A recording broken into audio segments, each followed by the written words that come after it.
Ήταν μια όμορφη, πιστεύω, και ζεστή ατμόσφαιρα. Κάποιος έκλασε.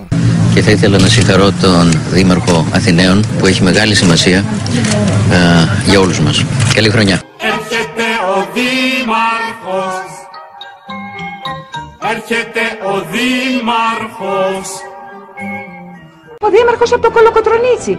Μπράβο, πολύ ταιριαστό ζευγάρι είστε. Εγώ από την πλευρά μου να ευχαριστήσω τον κύριο Πρωθυπουργό που μας θύμισε σήμερα με την παρουσία του. Η παρουσία αυτή έχει ένα συμβολικό χαρακτήρα. Αφήνει έκθετη τη Δημοτική Αρχή και ξεφύγει τελείως από την αποστολή του. Άλλωστε προχθές ανακοινώθηκαν και συγκεκριμένα μέτρα και από την πλευρά του κράτους και από την πλευρά του Δήμου, ο οποίος θα ενισχυθεί από την κυβέρνηση σε αυτό το έργο που έχει αναλάβει. Θα σας εξαφανίσουμε. Έρχεται ο Δήμαρχος.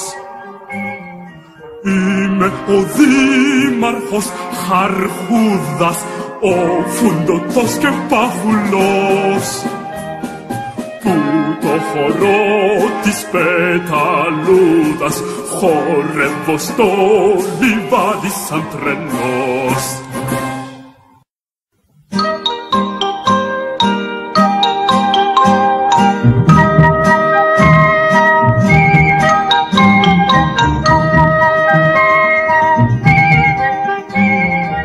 Η λύση είναι μόνο μία, το πράγμα είναι φανερό.